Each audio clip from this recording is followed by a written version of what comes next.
To get in and out of most rooms in your home, you will need to use a door handle. But have you ever stopped to think about how they work? How it feels so simple, but inside the door, there's such a vast mechanical system that's working to convert the motion of your hand into something that pulls in the latch, which then allows you to open up the door. In this video, I'm going to be breaking down how a standard door handle works and explain the engineering and physics, what makes it one of the most reliable and efficient creations known to man.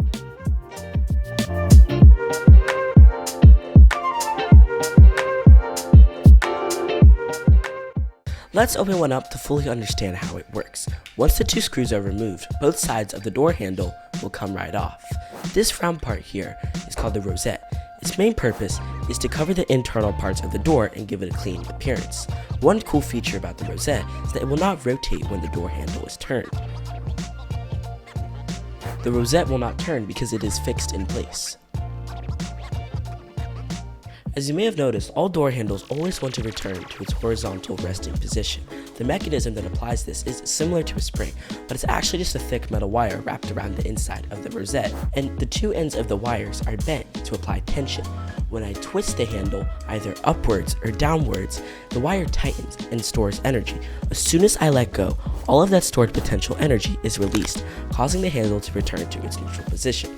If the spring mechanism didn't exist, all door handles would simply flop downwards instead of staying at its horizontal neutral position. The other side of the door handle is quite similar, but you will notice three metal bars are sticking out. The middle bar is called the spindle, and the two outer bars are called the fasteners, which are part of the rosette assembly. When I twist the handle, the spindle rotates with it, but the two outer bars stay fixed in place. The spindle is important because it transfers the energy and motion of the handle into the latch mechanism inside of the door. This part right here is called the latch, and everything behind it is called the latch assembly. When the latch sticks out, it sits inside the door frame and keeps the door closed. When I push the latch in, it springs back into place because of a spring inside the latch assembly that forces it outwards. The latch assembly is made of quite a few unique parts, and this is where most of the engineering happens. The first major component is the transmission plate. When the transmission plate is pulled to the right, the latch is pulled inwards, allowing the door to open. These two smaller pieces are called the cam drive units. When they rotate in the correct way, they push the transmission plate backwards. One interesting design feature of these cam drive units is that they can be rotated in either direction and still pull in the transmission plate. This allows the door handle to work the same way no matter which direction you turn it.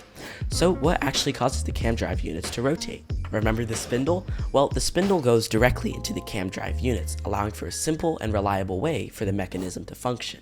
Lastly, there's a metal cage that surrounds all these parts and holds the entire mechanism together, keeping everything secure and aligned.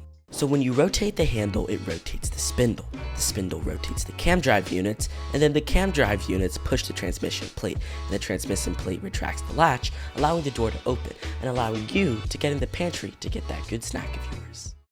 Even though a door handle is something that we use every single day without thinking about it, it's actually a great example of efficient mechanical engineering. By using simple components like springs, cams, and rotation, the mechanism stays reliable, durable, and easy to use over thousands of cycles to come.